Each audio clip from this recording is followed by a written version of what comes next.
आज कल्पनाच्या सासूने तिच्या माहेरहून कल्पनाच्या भावाला आणि भावजयला बोलावून घेतले होते. ज्या भावाला बहिणीची अजिबात काळजी नव्हती, ज्याने बहिणीचे लग्न झाल्यापासून तिला एक साधा फोन करून तिची विचारपूस केली नव्हती, तो आज कल्पनाच्या सासूने बोलावले म्हणून लगेच बहिणीच्या सासरी आला होता. लग्न झाल्यापासून कल्पना सर्वांचे फक्त ऐकून घेत होती. कोणाला कधीच उलटून बोलली नव्हती. कल्पनाचे सासू सासरे, नवरा, नणंद हे सर्वजण तिच्याबद्दल तक्रार करत होते. आता आम्ही तुमच्या बहिणीला नांदवणार नाही असे बोलत होते. कल्पना एका कोपऱ्यात शांतपणे उभी राहून सर्वांचे संभाषण ऐकत होती. तिची नजर खाली होती किंवा कदाचित तिला त्यांच्यापैकी कोणाकडेही बघावेसे वाटत नव्हते. वर्षभरापूर्वीपर्यंत तिचं आयुष्य किती सुंदर होते. कल्पना आईबाबांची लाडकी मुलगी होती. घरी भाऊ आणि भावजय दोघेही होते. ती ग्रॅज्युएशनच्या पहिल्या वर्षात शिकत होती. भाऊसुद्धा आपल्या धाकट्या बहिणीवर खूप प्रेम करायचा. सर्व काही सुरळीत चालू होते, पण त्या दिवशी जेव्हा ती कॉलेजवरून परत आली तेव्हा घराबाहेर तिला गर्दी दिसली. कोणीतरी सांगितले की तिच्या आईवडिलांचा ॲक्सिडेंट झाला आहे. हे ऐकताच ती धावत घरामध्ये गेली. तिची वहिनी घरात एकटीच रडत बसली होती. काही वेळाने भावाची कार घराबाहेर येऊन थांबली. त्याच्या मागोमाग ॲम्ब्युलन्सही येऊन थांबली. ॲम्ब्युलन्समधून 2 डेड बॉडीज बाहेर काढल्या. कल्पना आईबाबांचे शव पाहून रडायला लागली. तिचे आईवडील हे जग सोडून निघून गेले आहेत ह्यावर तिचा अजिबात विश्वास बसत नव्हता. जमलेले नातेवाईक, शेजारी म्हणत होते की देवाने असे करायला नको होते. निदान एकुलत्या एक मुलीचे लग्न पाहण्यासाठी तरी देवाने आईवडिलांवर दया दाखवायची होती. लोक दादा बहिणीला म्हणत होते की आईवडिलांच्या मागे आता तुम्ही दोघेच तिच्यासाठी आईवडील आहात. तिचा नीट सांभाळ करा. हे ऐकून रमा वहिनी आणि प्रदीप दादा दोघे एकमेकांकडे पाहत होते. काही वेळातच आईबाबांवर अंत्यसंस्कार करण्यात आले. आईवडील गेले आणि इथेच कल्पनाच्या आयुष्याची दिशा पूर्णपणे बदलली. आता हळूहळू रमा वहिनीचे आणि दादाचे कल्पनासोबतचे वागणे बदलले.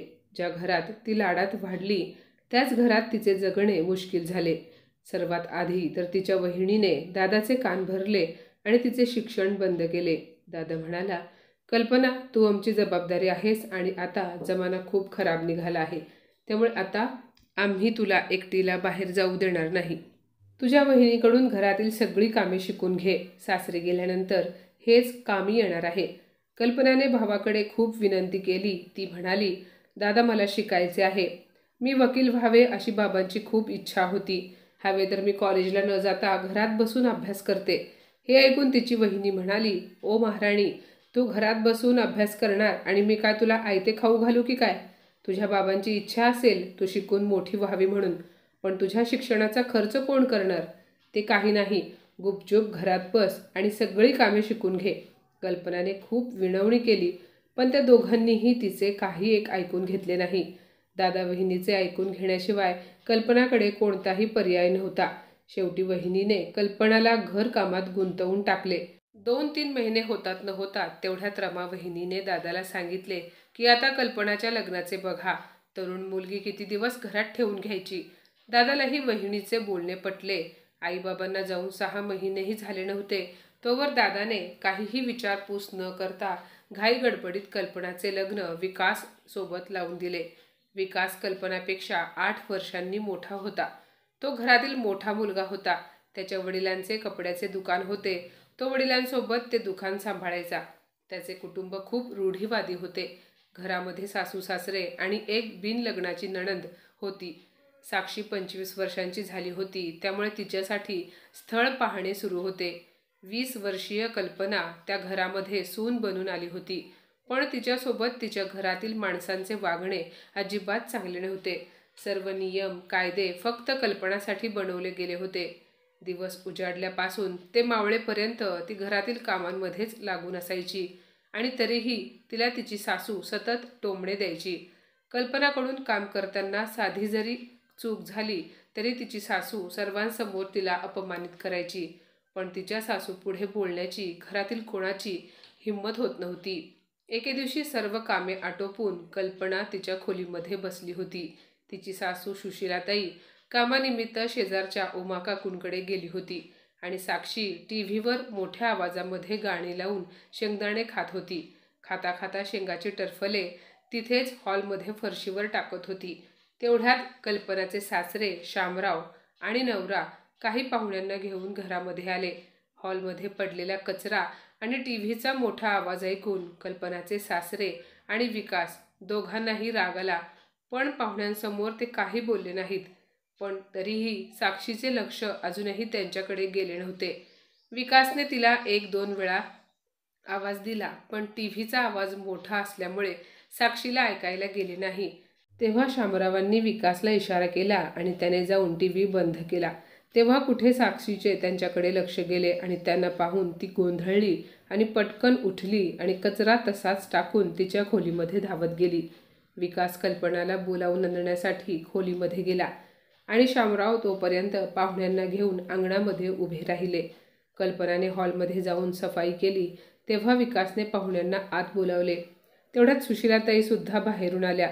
चहा नाश्ता झाल्यानंतर पाहुणे निघून गेले. पण शामराव भयंकर चिडले होते. त्यांनी सुशीलाताईंना ऐकवण्यात काहीही कसर बाकी सोडली नाही. ते म्हणाले, मी तुला सांगितले होते की घरी साक्षीला पाहायला मुलाचे काका येणार आहेत. ते इथे जवळच्याच चौकात राहतात. त्यामुळे पुण्याला राहणाऱ्या मुलाच्या आईवडिलांनी आधी त्यांना जाऊन मुलगी पाहायला सांगितले होते. मग पाहुणे येणार म्हटल्यावर घर स्वच्छ ठेवायला पाहिजे की नको? आज तुम्हा लोकांमुळे मला पाहुण्यांसमोर मान खाली घालावी लागली. सुशीलाताई म्हणाल्या, अहो, जेव्हा तुम्ही फोन केला होतात तेव्हा मी शेजारी उमा काकूंकडे गेले होते. पण मी बाहेर जाताना तर घर स्वच्छ आणि टापटीप होते. सासरे म्हणाले, हो, आपल्या घरामध्ये लहान मुले आहेत ना, त्यामुळे त्यांनी घरामध्ये कचरा केला असेल. खरे तर त्यांनी साक्षीला शेंगा खाऊन टरफले टाकताना पाहिले होते, पण तिला तर ते काहीच बोलले नव्हते. ते पुढे म्हणाले, अरे लाज वाटायला पाहिजे तुम्हा लोकांना. माझी काहीच इज्जत राहिली नाही त्या माणसासमोर.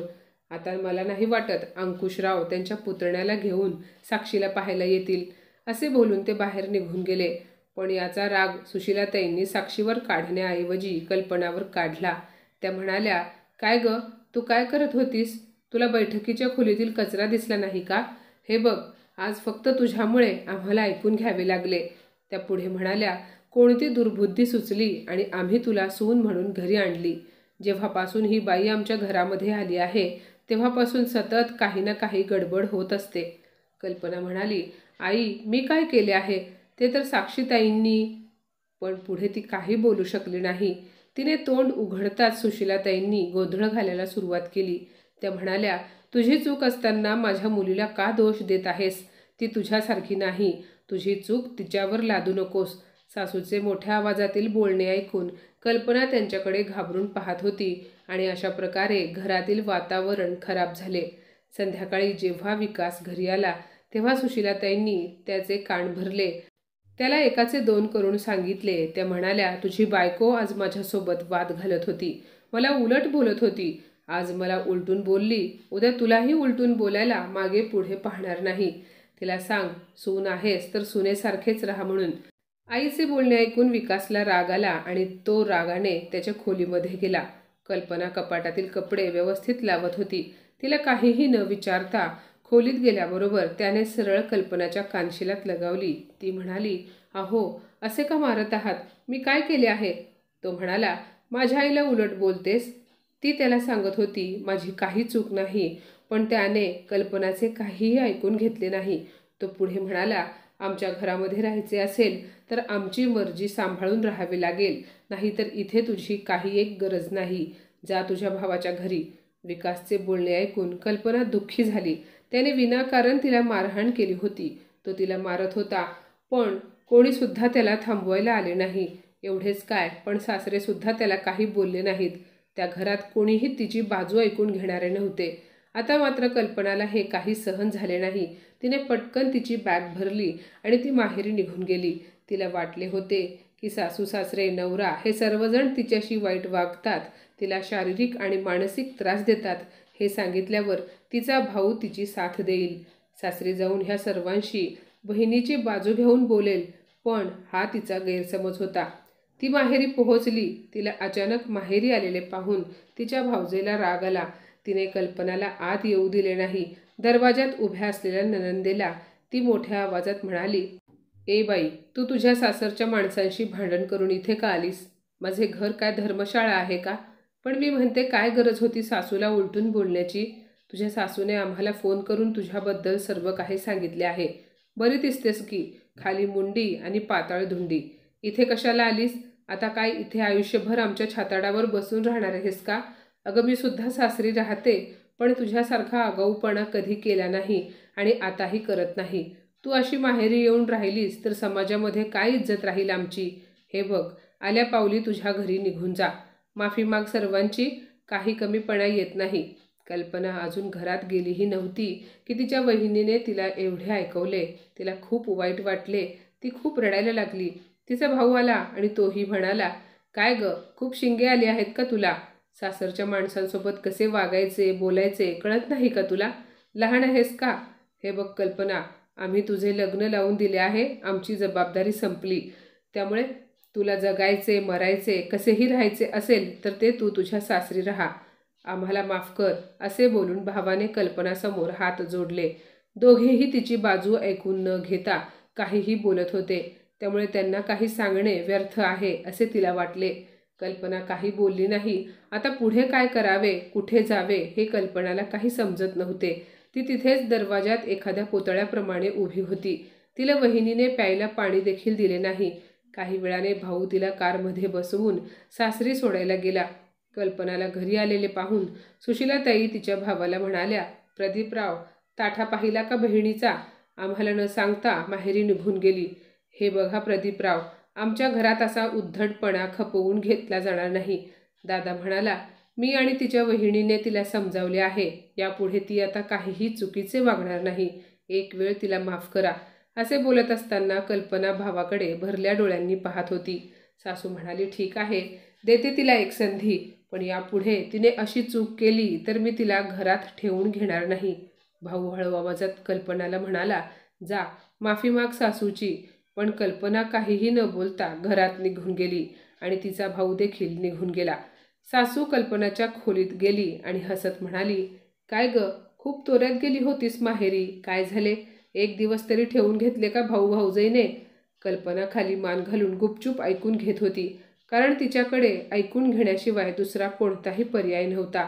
आज कल्पनाच्या स्वाभिमानाच्या चिंध्या झाल्या होत्या. ह्यासोबतच आता सासरच्या माणसांचे हात नेहमीसाठी मोकळे झाले होते. आता तर ते तिला त्रास देण्यामध्ये सुशीलाताई जरासुद्धा कसर सोडत नव्हत्या. विकाससुद्धा तिच्यावर हात उचलत होता. त्याला ठाऊक होते की आता कल्पना कुठेच जाऊ शकणार नाही. इथे राहण्याशिवाय तिच्याकडे दुसरा कुठला पर्यायही नव्हता. ती गुपचूप सर्व सहन करत होती. असेच दिवस सरत होते. आज कल्पनाच्या आईवडिलांची पुण्यतिथी होती. राहून राहून कल्पनाला आईवडिलांची आठवण येत होती. आज तिचे कशातही मन लागत नव्हते, पण तरीसुद्धा तिला घरातील कामे करावीच लागणार होती. ती नेहमीप्रमाणे गुपचूप आपली कामे करत होती. संध्याकाळी जेव्हा सर्वांना जेवण वाढल्यानंतर कल्पनाने गॅसवर दूध गरम करण्यासाठी ठेवले होते आणि तिथेच स्वयंपाकखोलीमध्ये ती उभी राहिली. तिला पुन्हा तिच्या आईवडिलांची आठवण आली. ती मनात म्हणाली, आईबाबा जिवंत होते तेव्हा रोजचा दिवस आनंदात जात होता, पण आज आनंद हा शब्द तिच्यासाठी अनोळखी झाला होता. तिच्या मनामध्ये विचार आला की आज जर आईबाबा जिवंत असते तर तिचे आयुष्य काहीतरी वेगळे असते. ती तिच्या जुन्या विश्वात हरवून गेली. तिला हे सुद्धा लक्षात आले नाही की गॅसवर दूध ठेवले आहे. दूध उतू जाणार होते की तेवढ्यात सुशीलाताई किचनमध्ये आल्या आणि त्यांनी गॅस बंद केला. थोडेसेच दूध सांडले होते. त्या म्हणाल्या, काय ग, दुधाचे पैसे तुझे बाहेरचे देतात का, म्हणून अशी नासाडी करतेस? कल्पना म्हणाली, माफ कर आई, आज माझ्या आईबाबांची पुण्यतिथी आहे, त्यामुळे मला त्यांची आठवण. कल्पना पुढे काही बोलणार तेवढ्यात सुशीलाताई म्हणाल्या, अरे वा, तुझ्या आईवडिलांच्या आठवणीमध्ये अश्रू गाळत आहेस आणि इथे आमचे नुकसान होत आहे, त्याची भरपाई कोण, तुझे मेलेले आईवडील देणार आहेत का? सासूचे हे बोलणे मात्र कल्पनाला सहन झाले नाही. ती म्हणाली, माझ्या आईवडिलांना मध्ये का आणत आहात? मी चूक केली आहे तर मला काय हवे ते बोला, पण माझ्या आईवडिलांना अजिबात बोलू नका. तेव्हा सुशीलाताई म्हणाल्या, अरे वा, माझ्या मुक्या सुनेला तर बोलताही येते. विसरलीस का मागच्या वेळेस तुझा भाऊ तुला इथे सोडून गेला होता ते? सुशीलाताई खूप काही बोलत होत्या, पण तिचे बोलणे ऐकून कल्पना खोलीमध्ये आली. पण सुशीलाताई देखील तिच्या मागे मागे तिच्या खोलीमध्ये गेल्या आणि म्हणाल्या, मला तर असे वाटते आहे की काही दिवसांपूर्वी नवऱ्याने चोपून काढले होते त्या माराचा असर कमी झाला आहे. आज पुन्हा एकदा डोस द्यावा लागेल. तेवढ्यात विकास खोलीत आला आणि त्याला सुशीलाताईंनी एकाचे 2 करून सांगितले. तेव्हा त्याला राग आला आणि तो म्हणाला, अधूनमधून हिला चोप दिल्याशिवाय ही काही सरळ होणार नाही. असे बोलत विकास कल्पनाकडे गेला आणि त्याने तिला जोरात धक्का दिला. त्यामुळे ती बेडवर जाऊन पडली. विकासने तिला मारण्यासाठी हात उचलला. तेवढ्यात कल्पनाने बेडवर पडलेला विकासचा बेल्ट हातात घेतला आणि विकासला त्या बेल्टने मारायला सुरुवात केली. विकास जोरात ओरडायला लागला, आई बाबा मला वाचवा. त्यांना वाटत होते की तोच कल्पनाला बेल्टने मारत आहे. पण विकासचा आवाज ऐकून सुशीलाताई खोलीत आल्या आणि समोरचे दृश्य पाहून म्हणाल्या, देवा, हे मी काय पाहते आहे? बायको नवऱ्याला मारते आहे. आज कल्पना काही थांबणारी नव्हती. ती जणू इतक्या दिवसांचा बदला घेत होती. बायकोचे रौद्र रूप पाहून विकास घाबरला होता. सुशीलाताई कल्पनाच्या हातातून बेल्ट घेण्यासाठी तिच्याकडे जातच होत्या. तेवढ्यात कल्पनाने त्यांनाही धक्का देऊन दुसरीकडे पाडले. स्वतःला सांभाळत सुशीलाताई मोठ्या आवाजात म्हणाली, विकास, पटकन बाहेर जा. आज तुझ्या बायकोला काय झाले आहे कोणास ठाऊक. अंगात भूत संचारले आहे की काय? आईचे बोलणे ऐकून विकास कसा तरी कल्पनाच्या तावडीतून सुटला आणि स्वतःला सांभाळत खोली बाहेर पळाला. सासू देखील लगेच खोलीतून बाहेर आली आणि तिने पटकन खोलीचा दरवाजा बंद केला. आणि घडलेल्या ह्या प्रकारामुळे आज इथे दोन्हीकडची मंडळी एकत्र जमली होती. कल्पनाचे दादा वहिनी आल्यानंतर तिच्या सासूने खोलीचा दरवाजा उघडला आणि कल्पनाला बाहेर बोलावले. कल्पना एका कोपऱ्यात मान खाली घालून उभी होती. तेवढ्यात तिची वहिनी कल्पनाजवळ आली. तिने रागाने तिचा हात पकडला आणि म्हणाली, तुला काय झाले आहे? अशी का वागते आहेस? आमचे जगणे मुश्किल केले आहेस.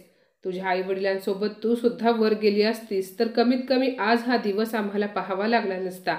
सासू म्हणाली, आता तिला समजवण्याची काही एक गरज नाही. घेऊन जा तुम्ही आत्ताच्या आत्ता ह्या मुलीला. तुमच्याकडे बायकोने नवऱ्याला मारण्याची पद्धत आहे का? बघा बघा किती मारले आहे या बाईने माझ्या मुलाला. बघा त्याच्या अंगावर किती वळ पडले आहेत. सुशीलाताई आपल्या मुलाकडे इशारा करत म्हणाल्या. तेवढ्यात तिचा भाऊ हात जोडून म्हणाला, मी समजवतो कल्पनाला. दादा कल्पनाला समजवण्यासाठी तिच्याकडे आला आणि म्हणाला, अगं कल्पना. तो पुढे काही बोलणार तेवढ्यात कल्पना म्हणाली, मला घटस्फोट पाहिजे. मी आता ह्या माणसासोबत राहू शकत नाही आणि नाही या कुटुंबासोबत. तिचे बोलणे ऐकून तिचा दादा गप्प बसला. पण वहिनी म्हणाली, घटस्फोट घेऊन कुठे जाणार आहेस? मी तर तुला माझ्या घरात थारा देणार नाही. त्यामुळे माझ्या घरात पाऊलही ठेवायचे नाही. हे ऐकून कल्पना म्हणाली, तू कोण आहेस मला माझ्या घरी येण्यापासून थांबवणारी? कल्पनाचे बोलणे ऐकून तिच्या वहिनीला राग आला. ती मोठ्या आवाजात म्हणाली, ते घर माझे आहे. त्यामुळे तुला घरात ठेवायचे की हाकलवून लावायचे हे मीच ठरवणार. कल्पना हसली आणि म्हणाली, तू काल परवा आलीस. त्या घरात माझा जन्म झाला आहे. त्याच घरात मी लहानाची मोठी झाली आहे. ते घर माझ्या आईवडिलांचे आहे, तुझे नाही, हे लक्षात असू दे. त्या घरावर माझाही अधिकार आहे आणि तो अधिकार मी मिळवणारच. आता बास झाले. खूप सहन केले मी. तुम्हा सर्वांची बोलणी ऐकली, पण आता नाही. नणंद आपला हक्क मागताना पाहून वहिनीला घाम फुटला. तरीही ती म्हणाली, अगं लग्न झालेली मुलगी तिच्या सासरीच चांगली वाटते, माहेरी नाही. वहिनी सुशीलाताईंना म्हणाली, तुम्ही पण म्हणत आहात कल्पनाला घेऊन जा. याचा अर्थ तुम्हीच तुमच्या मुलाचे संसार मोडत आहात. कल्पना जर तुमचे घर सोडून निघून गेली तर तुमच्या मुलीच्या साक्षीच्या लग्नाच्या वेळी एकुलत्या एक मुलाची बायको कुठे गेली असे विचारल्यावर तुम्ही काय सांगणार आहात? सासू म्हणाली, काय सांगायचे आहे काय नाही ते आमचे आम्ही पाहून घेऊ. तुम्ही आधी तुमच्या मुलीला घेऊन जा इथून. तिलाच इथे नांदायचे नाही म्हणूनच तर तिला घटस्फोट हवा आहे. कल्पना घटस्फोट देऊन कायमची माहेरी राहायला येणार याचे तिच्या वहिनीला खूप टेन्शन आले होते. ती कल्पनाला म्हणाली, कल्पना, लग्न म्हणजे बाहुला बाहुलीचा खेळ नाही. हे बघ, तू तुझ्या सासूचे आणि नवऱ्याचे पाय धरून माफी माग. ते तुला नक्की माफ करतील. कल्पना म्हणाली, माझा निर्णय झाला आहे. मी या माणसाला घटस्फोट देणार आहे. ही काळ्या दगडावरची रेघ आहे. त्यामुळे मला कोणी काहीही सांगू नका. मला तुम्हा लोकांच्या सहानुभूतीची अजिबात गरज नाही. मी निर्णय घेतला आहे. मला घटस्फोट पाहिजे आणि विकासकडून भरणपोषणसाठी पैसेसुद्धा हवे आहेत. आणि हो, त्याचबरोबर मला माझ्या माहेरच्या घरावर सुद्धा अधिकार पाहिजे. आता मला लाचार होऊन जगायचे नाही. मी स्वतःच्या पायावर उभी राहीन. असे बोलून कल्पना तिच्या खोलीमध्ये गेली आणि आपले सामान पॅक करून बॅग घेऊन बाहेर आली. विकासने कल्पनाचा रस्ता अडवला तेव्हा कल्पना म्हणाली, माझा रस्ता सोडा, नाहीतर मला पोलिसांचा आधार घ्यावा लागेल. कारण आता मी झुकणार नाही. पोलिसांचे नाव ऐकताच विकास पटकन घाबरून मागे झाला. कल्पना घराबाहेर पडली आणि सर्वात आधी ती ज्वेलर्सकडे गेली आणि तिचा सोन्याचा नेकलेस विकून आधी एक वकील हायर केला आणि सरळ आपल्या माहेरच्या घरी पोहोचली. तिथे गेल्यानंतर वहिनीने घराचा दरवाजा उघडण्यास नकार दिला. तेव्हा पोलिसांची मदत घेऊन तिने घराचा दरवाजा उघडला आणि घरामध्ये प्रवेश केला. पोलिसाच्या भीतीने तिच्या भाऊ-भाऊजईने कल्पनाला स्वतःहूनच तिची वाटणी दिली. तिच्या हिस्स्यात 2 खोल्या आल्या. एका खोलीमध्ये ती स्वतः राहू लागली आणि दुसरी खोली तिने भाड्याने दिली. तसेच काही दिवसांनी तिचा घटस्फोट झाला. तिला पोटगीसुद्धा मिळू लागली. त्यातूनच तिने स्वतःचे अर्धवट राहिलेले शिक्षण सुरू केले आणि सोबतच ती आजूबाजूच्या मुलांची ट्युशन घ्यायला लागली. उच्च शिक्षा प्राप्त करून आज ती स्वतः एक वकील झाली आहे. तर माझ्या मित्रमैत्रिणींनो, आजची ही कथा तुम्हाला कशी वाटली कमेंटमध्ये नक्की सांगा आणि अशाच नवनवीन कथा ऐकण्यासाठी प्रज्ञा मराठी स्टोरीजला नक्की सबस्क्राईब करा. धन्यवाद.